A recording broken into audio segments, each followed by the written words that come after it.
True Kai, I tell you how a broken mailbox turned into the quietest revenge I have ever witnessed.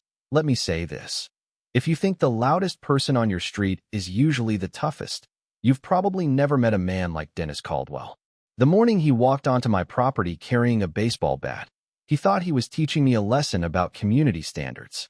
18 days later, half the neighborhood was driving 14 miles just to pick up their own packages, and somehow he still couldn't understand how every single problem had started with one swing of that bat.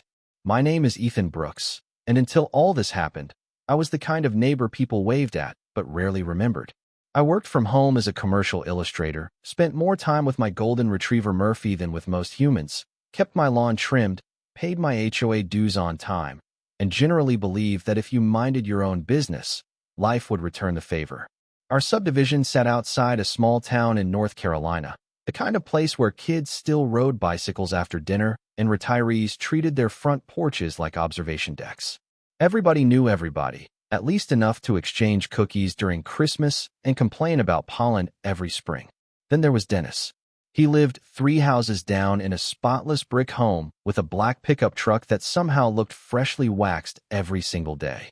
The truck was less a vehicle and more a monument to his personality. Dennis wasn't officially in charge of anything important, but you'd never know that from the way he acted. He had volunteered for 2 HOA landscaping committees years earlier, and ever since then he carried himself like the governor of the neighborhood. If someone's trash can sat outside an extra hour, Dennis noticed. If a basketball hoop leaned 2 inches toward the sidewalk, Dennis noticed. If your grass grew half an inch too high after a week of rain. Somehow Dennis had already drafted a speech about declining community values before you even started your mower. Most people simply rolled their eyes and waited for him to wander away. I did too, at least in the beginning. The first note appeared in my mailbox one Monday afternoon. It wasn't signed, but it didn't need to be. The handwriting looked like someone trying to imitate legal documents. It read, "Your mailbox appears to exceed acceptable neighborhood standards. Please correct this before formal action becomes necessary." I laughed and tossed it into the recycling bin. Murphy looked at me like he expected an explanation, but I just scratched his ears and said, "Some people need hobbies, buddy." 2 days later, another note arrived. This one laminated inside a plastic sleeve because apparently neighborhood criticism deserved weather protection.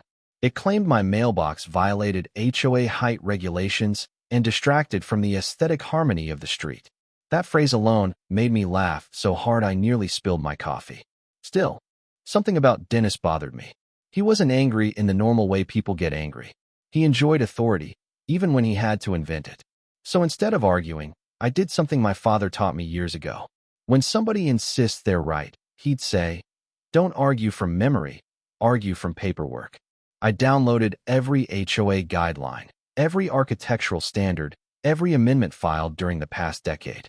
I borrowed a laser measuring tool from my neighbor Linda, who joked that I looked like I was preparing to survey the moon. Together we measured the mailbox twice. Then we measured again just to satisfy my own curiosity. It wasn't too tall. It wasn't even close. It sat comfortably within regulations, accurate down to 1/4 of an inch. Linda laughed and said, "You know Dennis isn't going to care about facts." I shrugged. "Maybe not," I answered, "but I will." I took photographs from multiple angles, saved the measurements with timestamps, and stored everything in a folder on my computer called Just In Case. Looking back, that folder may have been the smartest decision I made all year, because 3 mornings later, at exactly 6:02 a.m., Murphy started barking so violently that I thought someone was trying to break into the house. I stepped out in my robe just in time to hear another crack of wood splitting apart. There stood Dennis in my driveway, gripping a baseball bat with both hands while pieces of my mailbox lay scattered across the grass.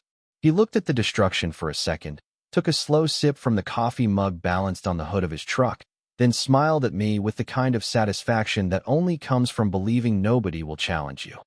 "You're welcome," he said casually. That thing was over the limit. I did the whole street a favor.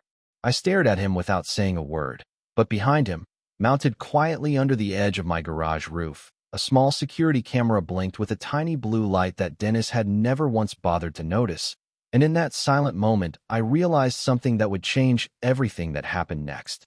I wish I could tell you that I marched across the driveway, grabbed that bat, and gave Dennis exactly the kind of speech people love to hear in movies. But real life usually isn't that dramatic. The truth is I looked at the broken pieces of cedar scattered across my lawn, looked at Murphy sitting beside me with his head tilted in confusion, then looked back at Dennis as he climbed into his truck and drove away like he'd just completed a civic duty instead of vandalizing someone else's property. I went inside, changed clothes, poured myself another cup of coffee because the first one had gone cold, and watched the security footage 3 times. Every swing was crystal clear. His face, the truck, the license plate, even the little satisfied grin after the last hit. By 8:30 that morning I had filed a police report, uploaded copies of the footage onto 2 different hard drives, and called my insurance company, just in case. The officer who came by was polite, but realistic. "We'll document it," he said. "But neighbor disputes can get messy." I nodded because I wasn't expecting miracles. I wasn't interested in revenge either, at least not yet. I simply wanted my mailbox replaced and my peace back. Then something happened that changed the entire direction of the story. Since my mailbox had been destroyed, I drove to the local post office to ask what I should do until a new one could be installed. The clerk behind the counter was an older woman named Carol who looked like she'd been solving other people's problems for 30 years. She listened patiently while I explained what happened, glanced at the photos, and shook her head. "People never stop surprising me," she muttered before handing me a form for a temporary mail hold. As I filled it out, she casually said, "Well, until the receptacle is operational again, deliveries associated with that service point will remain here for pickup." I looked up. "Service point." She pointed to a map hanging behind her desk. "Your mailbox isn't just your mailbox. It's the designated delivery point for that section of the route. Saves the carrier time." I stared at the map for a second. "Meaning?" She smiled the kind of smile government employees have when they're explaining a rule they didn't invent. "Meaning everyone assigned to that stop will have to collect packages here with identification until service resumes." She said it so casually that I almost missed what she meant. I asked no more questions. I signed the form, thanked her, and drove home. The funny thing about following the rules is that sometimes the rules create consequences nobody planned. I didn't ask for anyone else's packages to be delayed. I didn't file a complaint requesting inconvenience. I simply reported that my mailbox had been destroyed and that I couldn't safely receive deliveries. The system took care of the rest. The first couple of days, nothing happened. Life seemed perfectly normal. My replacement mailbox had to be specially ordered because I wanted the same cedar design my late father built years ago, and I wasn't about to rush that decision. Dennis continued washing his truck every afternoon as though victory required maintenance. Every time he saw me outside, he'd nod with that smug little smile. It almost felt rehearsed. On the 3rd day, I overheard my neighbor Sarah talking across the street. "Did your Amazon order come?" she asked another woman. "No," came the reply. "Tracking says available for pickup." They both looked confused. By the 5th day, the neighborhood Facebook group came alive. Someone posted that Chewy had failed to deliver dog food. Another complained about birthday gifts sitting somewhere in a warehouse. One elderly couple wondered why medication requiring a signature hadn't arrived. The theories were incredible. People blamed staffing shortages, holiday backups, computer failures, and even weather, despite the sky being perfectly blue all week. Dennis, naturally, had an opinion. He commented that government services had become unreliable because nobody took pride in their work anymore. Reading that almost made me laugh out loud. Murphy probably thought I'd lost my mind because I was smiling at my phone while he waited for breakfast. Around day 7, the line at the post office reportedly stretched out the front door. Linda told me she spent 40 minutes waiting just to retrieve 2 small packages. "It's ridiculous," she said while watering her flowers. "Something's wrong with the system." I simply replied, "Maybe." The remarkable thing was that nobody blamed me because nobody knew my destroyed mailbox had triggered the entire chain reaction. Meanwhile, I forwarded the security footage and all my documentation to the HOA board. Not because I expected much from them. In fact, I assumed they'd send one of those carefully worded letters encouraging everyone to resolve disputes respectfully. Instead, 2 days later, I received an email requesting permission to circulate the footage among the full board before their monthly meeting. Apparently, Dennis had repeatedly introduced himself to new residents as someone who worked closely with the HOA leadership. That statement turned out to be generous fiction. He had no authority beyond volunteering on a landscaping committee years ago. The board president, a retired attorney named Margaret Ellis, called me personally. She apologized before I even said hello. "Mr. Brooks," she said, "I want to make something perfectly clear. No board member authorized this behavior, encouraged it, or supports it in any way." Her tone wasn't angry. It was disappointed, the kind of disappointment that somehow feels heavier. She asked if I would allow the footage to be presented during their meeting. I agreed.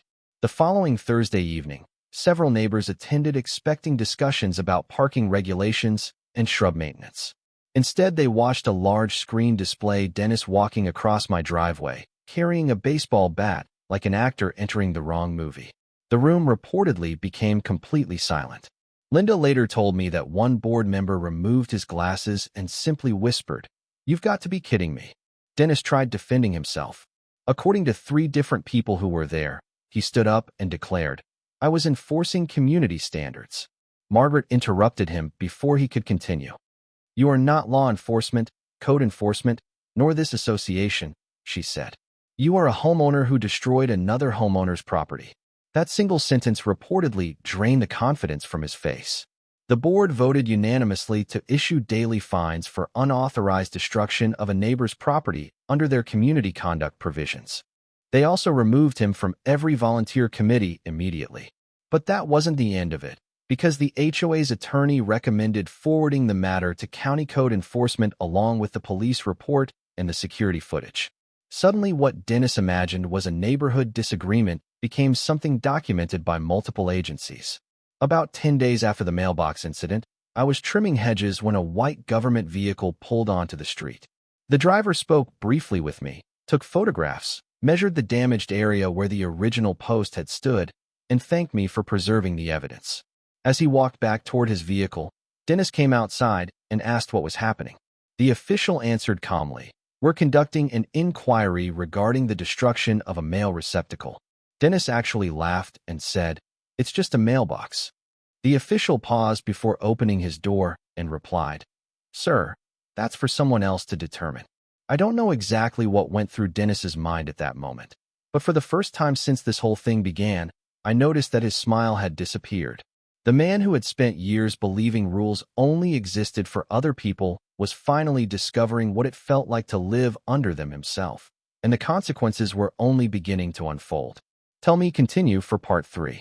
The next week felt strangely quiet, and if you've ever lived in a neighborhood where everyone knows everyone else's business, you know that silence usually means people are talking somewhere else. I could feel it every time I walked Murphy around the block. Folks who normally waved and kept walking suddenly wanted to chat. They'd ask if my new mailbox had arrived yet, then casually drift into conversations about delayed deliveries, HOA meetings, and whether anyone had heard what happened to Dennis. I never volunteered much information. I simply smiled and said I was letting the process work itself out. My father used to tell me that patience makes loud people uncomfortable because they expect everyone else to react as emotionally as they do. Dennis clearly wasn't comfortable anymore. His truck stopped appearing in the driveway every afternoon. The porch coffee routine disappeared. Instead, I'd occasionally see him pacing back and forth while talking on his phone, throwing one hand into the air as if frustration alone could change reality. Then one Tuesday morning, as I was installing my replacement mailbox with help from Linda and her husband, a county vehicle pulled up again. The inspector handed me a copy of the completed report and asked me to verify a few details. While we were talking, Dennis walked over, his face red before he even opened his mouth. "You really couldn't let this go, could you?" he snapped. I looked at him for a second and answered honestly, "Dennis, I didn't destroy anything." He pointed toward my new mailbox. "You've made me look like a criminal over a mailbox." Before I could respond, the inspector calmly stepped between us and said, "Sir, nobody here decides that. We simply document facts." It was one of those moments where nobody raised their voice, yet somehow the silence afterward hit harder than any shouting match could have. Dennis turned around and walked back to his house without another word. A few days later, I received another letter from the HOA board. This one wasn't addressed only to me, but copied to every homeowner in the community. It stated clearly that no resident had authority to enforce rules through intimidation or destruction of property, and that any future violations should be reported through proper channels. At the bottom was a sentence that several neighbors later quoted almost word for word. Personal opinion is not community authority. That line spread through the neighborhood faster than gossip ever could. Then came the financial reality. Dennis had to reimburse the cost of replacing my custom mailbox. The HOA fines had accumulated day after day under their own schedule. Legal expenses followed. I later learned that insurance covered very little because the damage was intentional. One afternoon, I saw him loading folders and envelopes into his truck, probably headed to meetings he never imagined he'd have to attend. The irony wasn't lost on anyone. The man who had spent years telling others to follow the rules was now spending his own time and money dealing with the consequences of ignoring them. Meanwhile, the package situation finally returned to normal once the new mailbox was approved and activated. Carol at the post office smiled when I stopped in to thank her. "Looks like everything's back on schedule," she said.